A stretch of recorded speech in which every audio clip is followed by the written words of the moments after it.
She was with the president yesterday. Angel Mom Sabine Durden with us today. Then he may be about the only prominent Democrat not running for president, at least not yet. But Maryland Senator Ben Cardin has some ideas what message this crowded Democratic field should send. So does that mean keeping talk of impeachment off the table? Then count Al Green out, because the Democratic congressman isn't waiting for the president's term to end. He wants it to end now. And Green isn't going quietly into the night. He's with us to shout impeachment to the world today. Wonder how Beto O'Rourke feels about all of this fuss, not over impeaching the president, but a certain dig from the president, who was quick to make fun of the former Texas congressman, not over something that O'Rourke said, but how he said it. Focus on his hands. What if I told you it may be a sign for the Trump folks that they're worried? Then the consensus says that third-party challengers go nowhere. Apparently, Starbucks founder Howard Schultz isn't buying it. Just like the consensus also says Republicans who challenge a sitting president make fools of themselves doing it. Apparently, former Massachusetts Governor Bill Weld isn't buying it either. You heard from Schultz, who sure sounds like he's running when we talked to him this week. Now hear from Bill Weld, who already is running, kinda, and he's talking to us this day, the day before St. Patrick's Day, where it really doesn't matter in the Big Apple because the big parade is today. Yet today, I guess they figured it's never really too early to celebrate, and they're guessing you don't have to be Irish to be wearing the green as long as you are flashing the green. Because more Americans than ever are feeling grand about their finances and even more grand about their future. But does that make them feel more grand about the president? Why, some of our top money pros say it's already happening, and more than just a wee bit. All on the show that's more than a wee bit fun and a lot more than a wee bit informative, where all the roads rise up to meet you and all those nasty winds are at your back. All right. I'll stop with the Irish thing. Time to do our thing.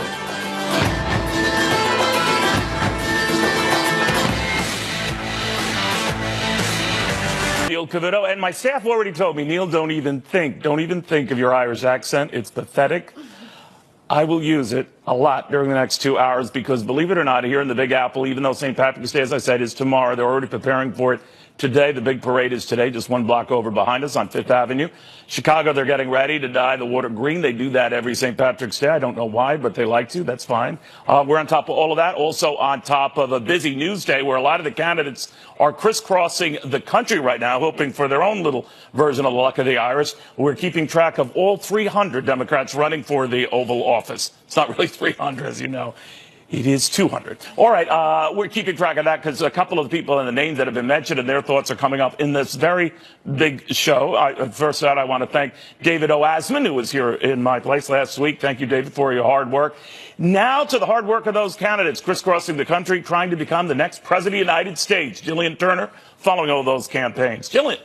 Neil, good morning. I think it's actually closer to 175. I think you're right about that. Mm-hmm.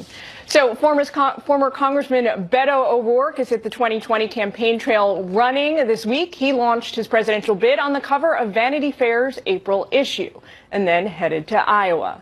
From his native El Paso, Texas, O'Rourke told Vanity Fair, quote, "I want to be in it. Man, I'm just born to be in it."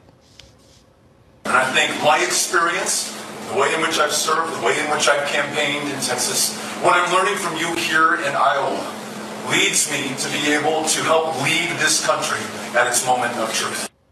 O'Rourke has so far impressed the media and Hollywood, but has declined to take a definitive stance on top-tier policy issues for Democrats, like the Green New Deal, Medicare for All, impeaching President Trump, and even marginal tax rates. Yes, I think. How much? I think corporations should be asked to pay a greater share into the success of this country. I don't know what the levels should be at, but I know that the tax cuts from nearly 2 years ago of $2 trillion at a time that we had $21 trillion in debt. He joins an already packed Democratic lineup, including candidates like Andrew Yang, who declared well over a year ago, and frontrunners like Bernie Sanders and Elizabeth Warren, who threw their hats into the ring only in the last 2 weeks. And then, of course, there's former Vice President Joe Biden. His closest friends in Washington say he's gearing up to run and declare his candidacy any second now. The White House rife with reports this week that even President Trump is worried about Biden's star power and how his candidacy would shake up the race. So far, Biden has been a hit in nearly every 2020 poll. Neil? All right, Jillian, thank you very, very much. Well, it's sometimes interesting to read the president's read on all of these candidates going, and he had something interesting to say about Beto O'Rourke that might be kind of curious. Take a look. I'm running to serve you as President of the United States of America. Thank you. Good. Thank you all for having us out. Really, really grateful. Thank you. I think he's got a lot of hand movement. I've never seen so much hand movement. I said, is he crazy or is that just the way he acts? You know, for the life of me, I have been watching video of O'Rourke, and I focus on the hand movement, and that's the idea, to sidetrack you, to maybe divide your attention a little bit. The president also has a pattern with this to single out opponents and sort of put them in a kind of a one name or sort of a one characterization. He's done this throughout and did this throughout the 2016 campaign, particularly when it was running for the Republican nomination all the way up to Hillary Clinton. Take a look. Lion Ted. Lion, L-Y-I-N apostrophe. We can't say it the right way. We got to go Lion, Lion Ted. Let's say, this is impossible to imagine. Low energy Jeb Bush becomes president. Hello, I'm Jeb. It's Rubio.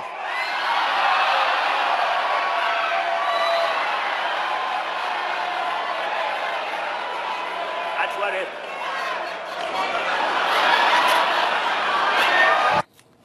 You know, I talked to a couple of political strategists, the humor notwithstanding, and they did cite the fact that when the president sees someone creeping up on him in the polls or someone who could be a threat, he does this sort of thing. And it's a strategy that has worked for him, or they believe that has worked for him in the past.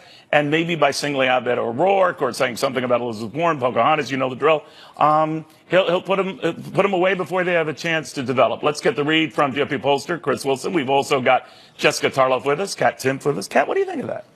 I don't think he is necessarily afraid of Beto so much as he just couldn't resist the opportunity when he saw. I mean, the hands, I'm focused on the hands now. Just like, you know, I can't. To be fair, I can't get my eyes off that. Well, you know? no, just like I can't see Marco Rubio without being like, oh, there's little Marco, or Jeb without being like, oh, there's low energy Jeb. I just hope to God that we do not have another election where there's an entire news cycle and then another entire news cycle and then about hands. All right, well, I've had enough of talking about hands after 2016. But do you get a sense, Jessica, that the president's worried then about Beto O'Rourke? You don't do this to people you don't think are going to be a problem. You remember Ted Cruz and he were getting along just swimmingly until Cruz was rising in the polls. Cruz looked like a threat. And then all of a sudden it was Lion Ted and all Lion Ted and Ugly Heidi, which was definitely the highlight of his disgustingness during that campaign. Do I think that he feels like Beto is a real challenge? I'm not sure, but he certainly recognizes celebrity, and that's what Beto has going for him. He's on the cover of Vanity Fair. He was running a statewide election that had donors from, I think, all 50 states. He ended up with it when he was citing. Wasn't that more contempt for Ted Cruz on the part of Democratic Establishment trying to, you know? But there were definitely a few viral videos of Beto when he was defending the right to kneel, when he was talking about immigration, his rally in El Paso when he skateboards, Whataburger, all of it. Dental hygienist. I think that the dental one backfired.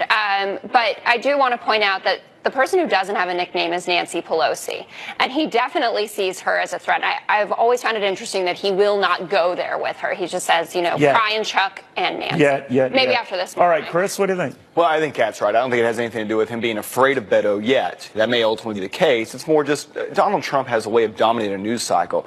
But if O'Rourke thinks it's bad whenever Donald Trump is making fun of his hands, wait till he finds out that O'Rourke played a guitar in a furry outfit. And then he finds out what a furry is. This is going to go way off the rails fast. You think hand news cycles are bad? Then we're going to have furry news cycles. Oh, boy. I think but if you get to debating the name thing, but I guess we're feeding the beast, right? I mean, that then all of a sudden it gets to be the distraction the president wants, right? It is, and you're talking about O'Rourke's hands rather than the fact that, well, really, what you had over the last 24 hours of Beto O'Rourke was pretty much one of the worst rollouts I've ever seen in a presidential campaign, and I think that's because he had so much build-up leading into it. It may be almost unfair. Unfair That's coming from other Democrats who are sick of the attention he's getting. He hasn't really talked about policy. Whenever he's asked about policy, he's like, well, that's up to the voters. Well, he's never talked about policy. And his website wait a minute. What do you mean by? Well, what I mean is, it's fine to use your hands, Neil. I think it really is fine.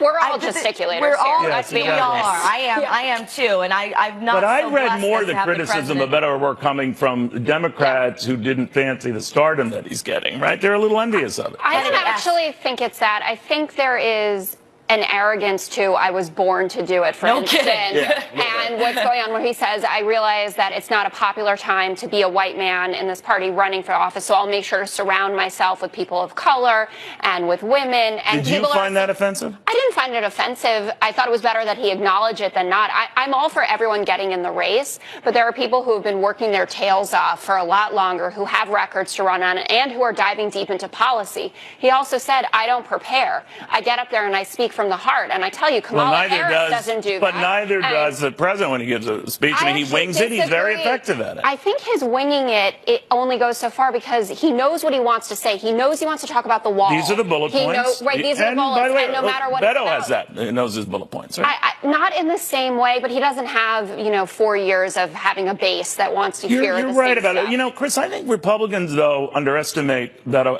at the peril. I mean, they were saying, and that was the consensus view.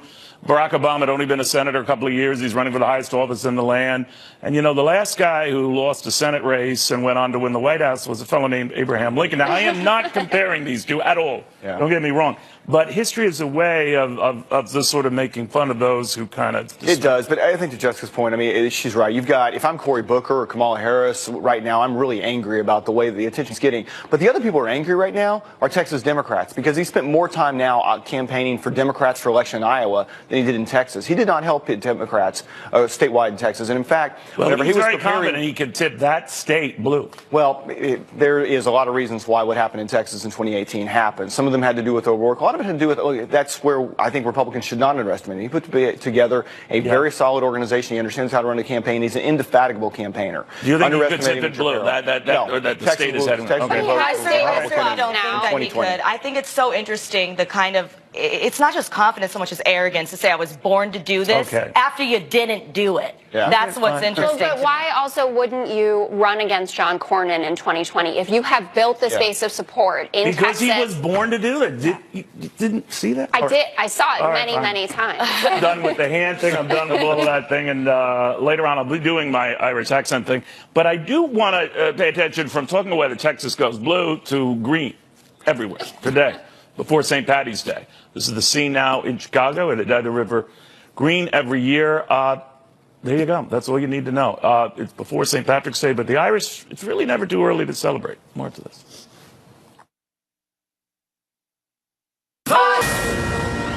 All right, the president casting his first veto of his presidency here, and already Democrats are promising they're going to fight it, maybe override it. The numbers don't seem to be there for the moment. Let's go to Garrett Tenney in Washington with the latest. Hey, Garrett.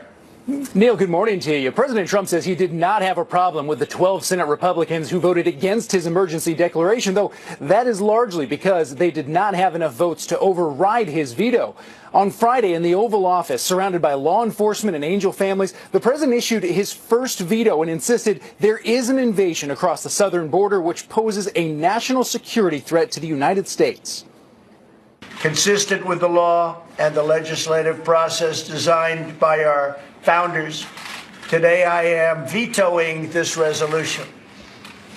Congress has the freedom to pass this resolution, and I have the duty to veto it, and I'm very proud to veto it. And I'm very proud, as I said, of a lot of Republican senators that were with me. And I'm also very proud of the House. The Republicans in the House voted overwhelmingly in favor of a secure border. The House is expected to hold a vote to try and override the president's veto on March 26, though that is not expected to have anywhere close to the 2/3 votes to pass. The legal battle over the president's emergency declaration, though, is far from over. 20 states have filed a lawsuit against the president, which could block him from accessing about $3 billion of those military funds in his emergency declaration. Neil? All right, Garrett, thank you very much. Well, Senator Ben Cardin, a Democrat from Maryland, was among the majority of senators, 59 in all, who voted against the president using this emergency authority. 12 Republicans similarly voted that way, and that surprised a lot of folks. Senator, good to have you. Neil, it's always good to be on your show. Thank you. Same here, sir. Let me get your reaction to the president saying the votes just aren't there to override me. Well, Neil, for those of us who oppose the president, it's more about the constitutional issue here, the president taking the power of the people's Congress. We specifically acted on the border security issue. We voted the way we did. Now the president, through executive orders, trying to change that. So I think for many of us, it was not really about the border wall. It was more about the constitutional responsibilities of the legislative branch of government and the executive taking over that power. Do you think there is a crisis at the border, that it is an emergency? I don't think it comes within the definition of the executive power of the president in an emergency situation. This is a situation that's been building for a long time. Congress specifically acted. The president didn't like the way we acted, but we did act, and we are the legislative branch of government. So, no, I don't think it qualifies as an emergency for the use of executive power. Senator, it's always good to have you. You come on this show a lot, and we do appreciate that. But Bill Maher had an interesting view of some of your Democratic colleagues who are reticent to do so, particularly those who avoid this network like the plague. I want you to react. This is from Bill Maher on HBO yesterday. You want to be in the big leagues, but you refuse to ever play an away game? You don't like the questions that Fox News might ask, so you're deciding to not take any questions at all? How very Trump of you. This is a fundamental problem with the Democratic Party. They look weak, running from a fight when they should be in there throwing punches. Republicans never shy away from coming on this show, and they come with a smile on their face, despite knowing that the only people in the crowd cheering them on are the 3 campaign aides they brought with them. Democrat and Republican said Fox News was their main source of campaign news. You have to get inside the bubble. What do you think of that, Senator? Neil, I love a good debate, and I thank you for giving me the time to come on your show. I think different views are important. That's part of our democratic system. We believe people should debate the issues. We shouldn't be afraid to debate the issues. So I thank you for making time for people that have my type of views, different than perhaps the mainstream on Fox, a chance to be on your show. So thank you. Well, it's because you have the courage of your convictions. People can agree or disagree. I just wonder, given the fact that the official party position to not appear on Fox or have any debates on Fox, do you think that will come back to hurt them? I'm not being provincial or territorial in my view here, so I'm just saying that for the party, do you think that would be a mistake? I really do think we should participate on all news networks. So I happen to believe it's good to appear on different shows. I appreciate the opportunity I've had on Fox. I've been on your Sunday show, and I appreciate the way that Chris Wallace handles those interviews. So I think it's important for everyone to be able to hear different views. All right. Just tell them we don't bite, Senator, as you know. But it's always good having you, sir, and I appreciate it. Over these many years, Senator Ben Cardin of the Senate Foreign Relations Committee, Democrat. Thank you, Neil. Of the fine state of Maryland. All right. You know about the shooting already in New Zealand. What you may not know is the video of it, video from the shooter himself. It's still out there. And all the social media companies that vowed that they would take it down, they tried. What if I told you they can't?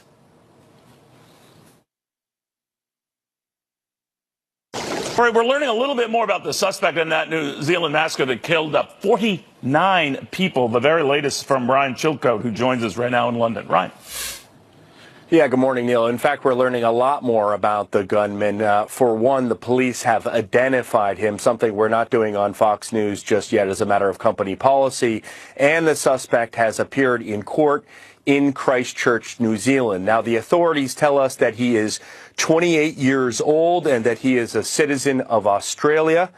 They also say, and we know, that before he entered those two mosques and opened fire, I should just remind you, on men, women, and children, he published a 74-page hate-infused manifesto on social media, and we've learned today he emailed that manifesto to the Prime Minister of New Zealand.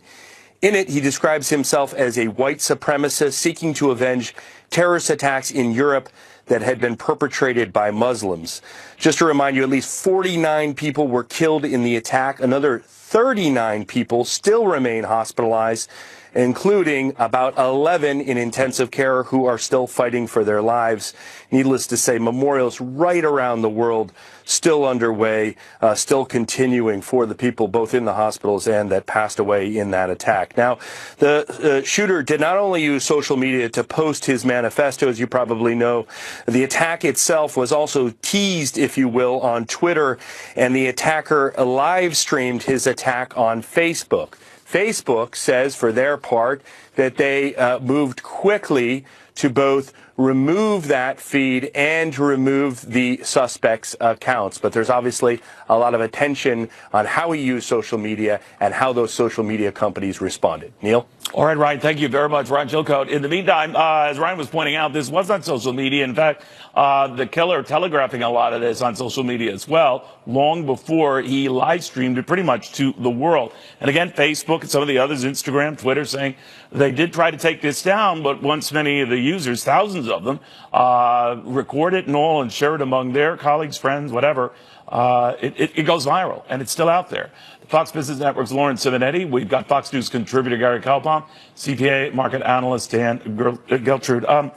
You know, Lauren, they can't control this. It's pretty clear they can't control I wish I had a better answer for you. It's depressing. Yeah. Millions and millions of dollars on human moderators, on artificial intelligence, and what can they do? For the live streaming part of social media, they can do what we do here at Fox News and other TV stations, put a delay on it. But it's just you don't know when you so put two and two hard together, though. to This one police. started peacefully enough, or at least you didn't believe what you were hearing. Then obviously it morphed into something far more tragic. What do you do, Dan? I think what's most disturbing about this is that Facebook didn't detect it at all. Facebook was actually notified by the New Zealand police. Right, that's true. So what went wrong here in terms of checks and balances? They have 15,000 people monitoring what's going on with these types of things for keywords and actions, and yet they still didn't pick it up. And now once it's out there, Neil, as you said, you cannot unring this bell. Yeah, you know, how many? They have almost a couple billion users worldwide? When you have 15,000 people that are just doing nothing but monitor at Facebook and a total of 30,000 but billions of users, the odds are just not in your favor. There's a simple problem here. It gets taken down, somebody puts it back up. It gets taken down, somebody puts it back up. So not only that, it's one thing to record it, but if you share that with a friend or something, then it just multiplies it. Even when they do take it. Right, and then you got the dark web, and God only knows where that is and what that is and who's involved. And again, this video was made to go viral by this guy.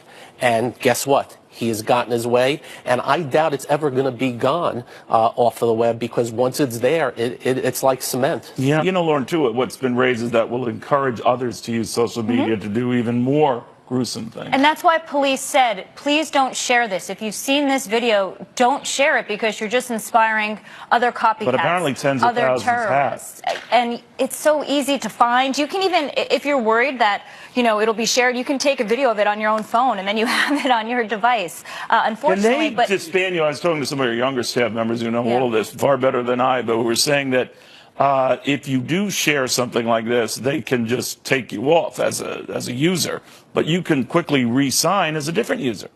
Yes, you can. But to Gary's point about going on the dark web, I mean, nobody's monitoring that, and this stuff is out there forever. And now what we see is Facebook being under enormous public and political pressure. And probably now, we've already seen with some executives exiting Facebook, you're going to have Mark Zuckerberg even more so coming to the forefront, gain control of his company. But he can't get out of his own way. Another idea that's been bandied about, be careful, the government stepping in to fix things. Stop live streaming. Make it a delay, to Lauren's point, or push it back even further. That's going to be news to a lot of folks who don't want to do that, particularly young people, the core users of this stuff when it comes to gaming, et cetera.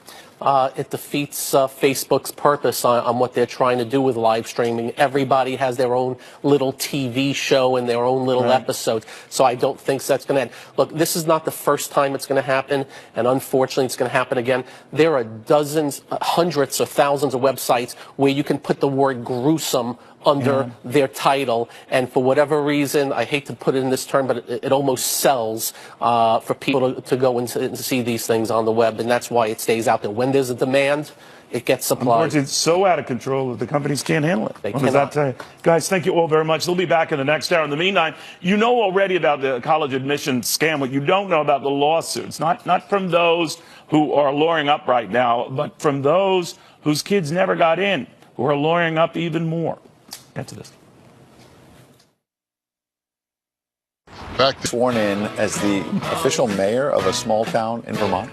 Yes, Miss Maria Lincoln taking office after beating out 15 other pets for the privilege to serve a one-year term. Oh, so she's running against other pets. Yeah. Lincoln taking an oath before stomping a footprint of approval. There is no human mayor, but the town manager putting on the election to encourage kids to get involved with local politics. Kids?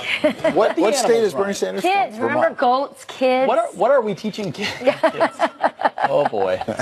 Yeah, maybe Bernie could run for that. If he doesn't win for president, he could run for mayor of that town. Great idea. He'd probably win. Another campaign you Wait, can I'm run. hearing that the goat's honeymoon was in Russia. Oh, really? That's what they tell me. It's a good move if you want to I'm going to fact It's a commie goat. All right. Well, turning now to your headlines. Look at this. An Australian senator, this is crazy footage, you got to see it, is egged by a teen protesting his controversial remarks on New Zealand mosque shootings.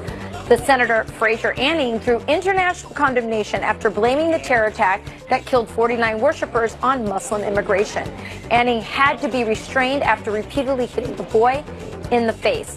Senator supporters then tackled the teen until police arrived. He was released without That charges. senator was boiling that. Kim Kardashian is paying the rent for a reformed criminal, but she needs your help finding him a home. Kardashian tweeting, quote, "If there are any landlords with a two-bedroom in Nashville willing to give Mr. Charles a second chance." Matthew Charles says he's having a hard time finding a home because of his criminal past. He was one of the first inmates released under the sentencing reform law. Kardashian met with President Trump to discuss the reform law last year. What a picture. Yep. For some newlyweds, the honeymoon is ending before it even begins. We're never gonna forget this honeymoon.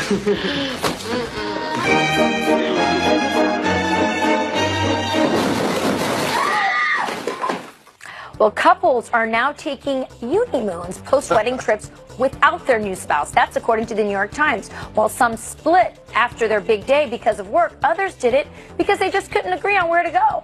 One psychologist saying the rise of honeymoons may be due to a greater focus on individualism. I'd say so. You've got some friends here watching the show off camera, and I said thumbs up. They were like thumbs down. No. Bad idea. Yeah, if you're taking a bro trip, like on your Yeah, what's wrong honeymoon, with that? it's over. It's a bad sign. We ought to get the congressman on tomorrow to talk about that. See what he thinks. Rick, Yeah, what do you he likes honeymooning with me. Is this a bad first sign if couples Yeah, I are think so. splitting out the gate? You might want to rethink that like about a day before you walk down the aisle.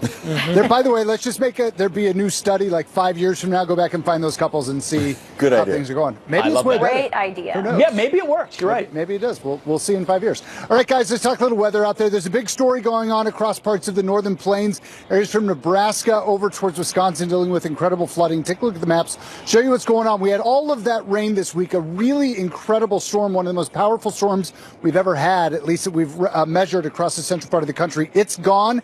Behind it, just a little bit of showers across parts of the central Gulf and towards Florida.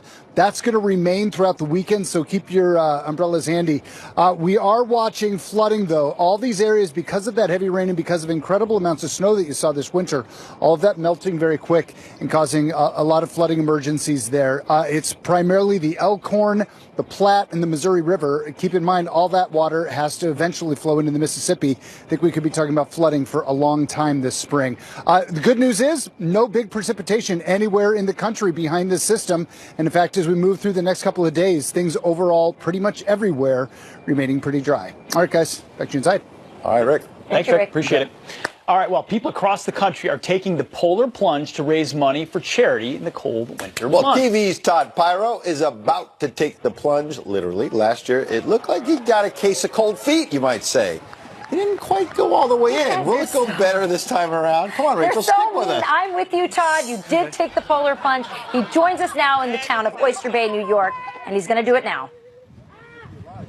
In the pantheon of unjustified conspiracy theories, Pete Hegseth's vile and baseless accusation that I did not get my hair wet is right up there with the accusation that the moon landing was fake. That said, we are going to right what Pete Hegseth views as a wrong right now. Are we ready?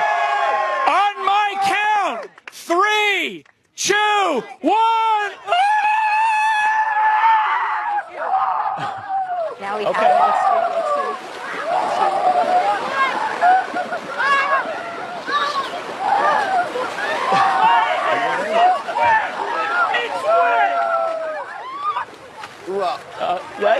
He waited. All right.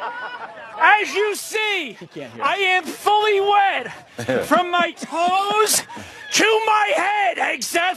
You know, every time you get to do something where you get wet on the show, it's in a dunk tank in July.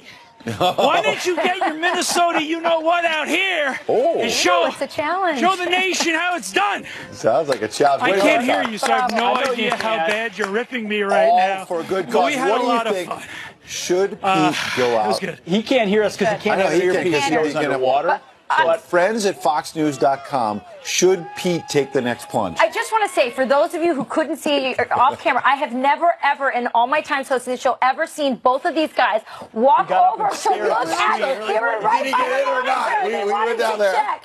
So, you know. I won't judge this time he got in. I am got with in. Pete about last year. Yeah, but it was quick. Remember, I I said think 2 because seconds. He was under for maybe a half second, but it was full. The pressure from Pete. For you guys. I think the pressure from Pete Yeah, you go pushed him show in him the how water it's done. deeper this year. That's Boom. what we could say. Todd, you did it. That was a plunge. Good It job. was a mini plunge. All for a good cause. But it was a plunge. For a good cause. You're right. Check out his Twitter account. They've got the link there, I'm sure. Donate. Wonderful cause. Special. It is a good cause. All right. Moving on to another great story. This pint-sized patriot getting a lot of attention for his version of the national anthem. I saw him in the green room. He's getting excited. He's a great kid. Plus. He looks tired. There he is. He's waving. Plus, talk about someone with some potential. Beto O'Rourke compares fighting climate change to storming the beaches in Normandy. Really? Those who were on the beaches in Normandy, they showed us the way. We can convene the countries of the world around otherwise unsolvable problems. Oh, unsolvable. He's just one of the 2020 presidential hopefuls. Bring their message straight to the people. But what do actual voters think? Not what the mainstream media is telling you. The brand new Dials. Next. He's in. He's in.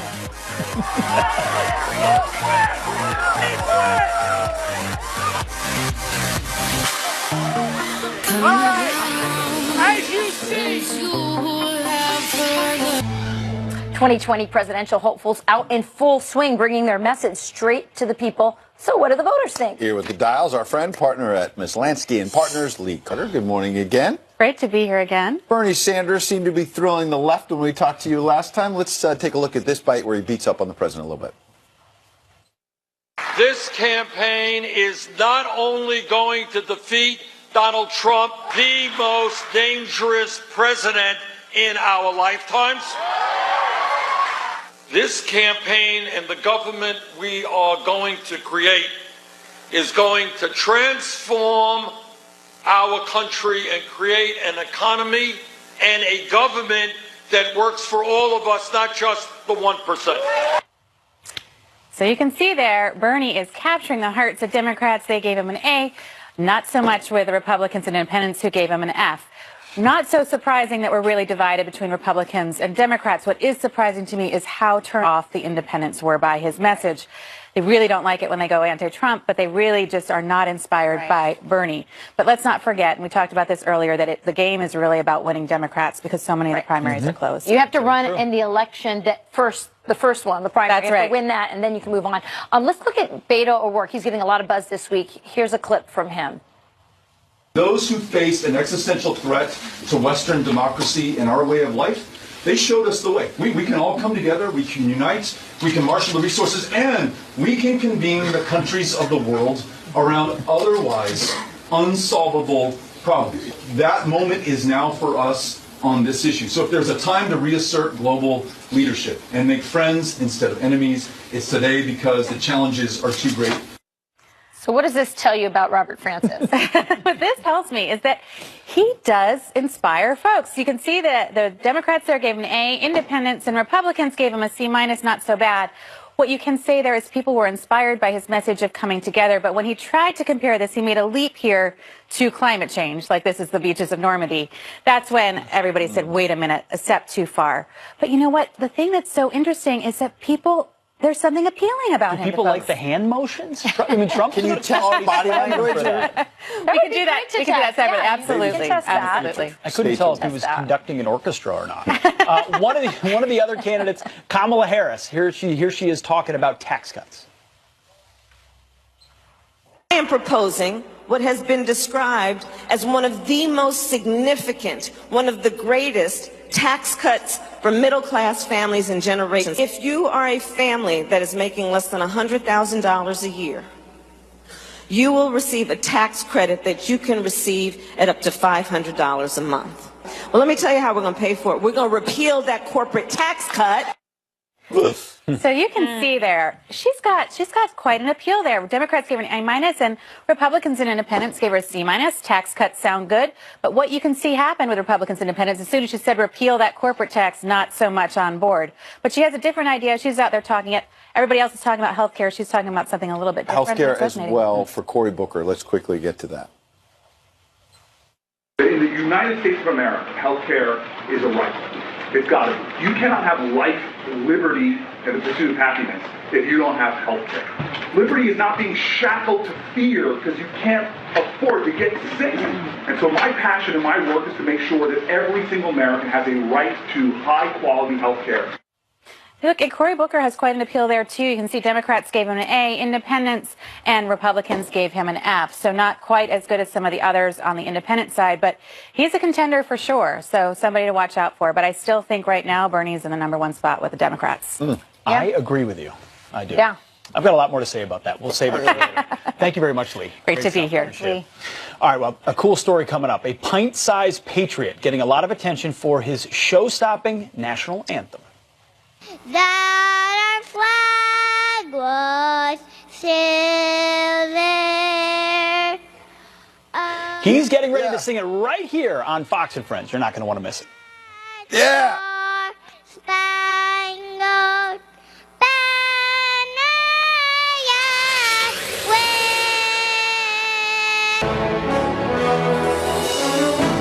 for the land and of the free and the home of the brave. People were pounding on the window.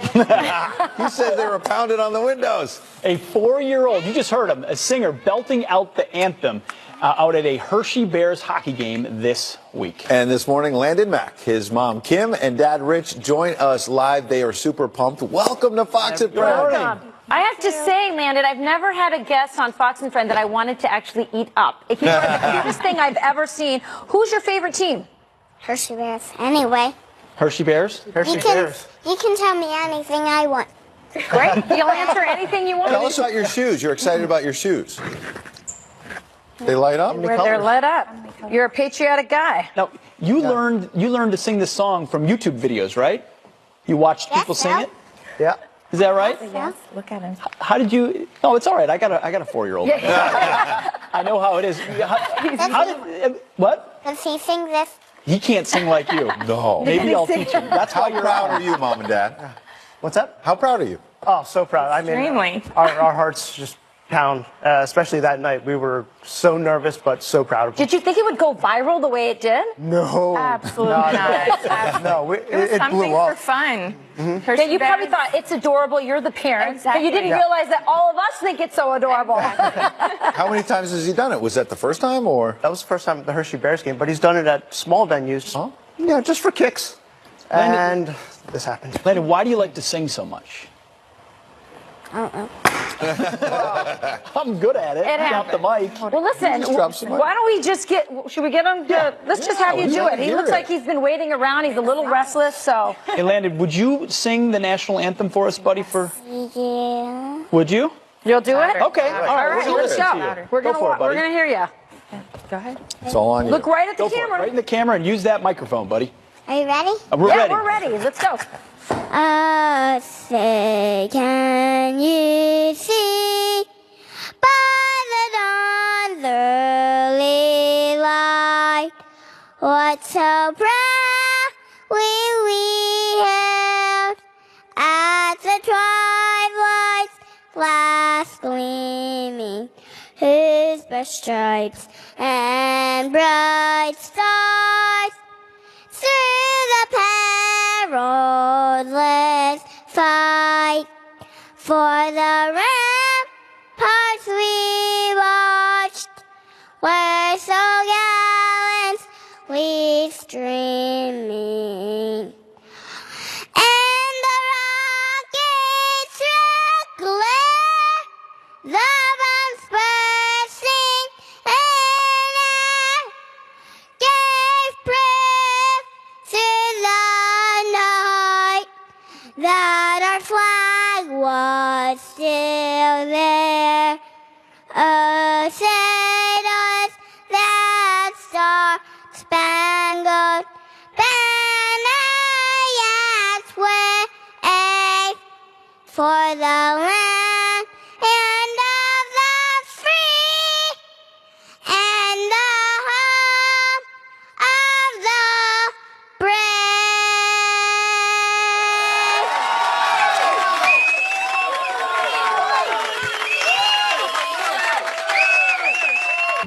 More than half of our community. Come on, this guy's a showman. He I turned it on. know. He went from being a playful 4-year-old to a real performer like that. Landon Mack, what do you want to be when you grow up?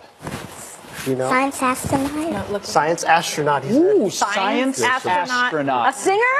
And a singer. We need a few. You stole the show, buddy. You stole. We're going to have you back. The Mack family, congratulations. Thank Very you proud. so much. Great job. By the way, St. Patrick's Day show tomorrow. We're going to find out if he can do the show drunk. So come back true. Happy St. Patrick's Day.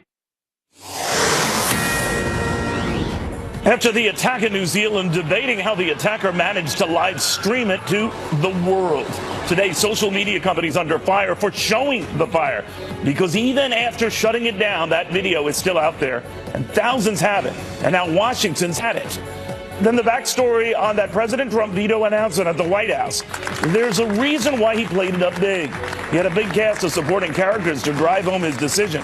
Not sheriffs policing the border, angel moms whose kids were killed by those who got through that border. The president vowed his veto was for them. When we first met on the campaign, when they said, oh, Trump's not going to win, you said Trump was going to win, and I said, and they will not have died in vain, right? And that's true. I say it today with even more meaning.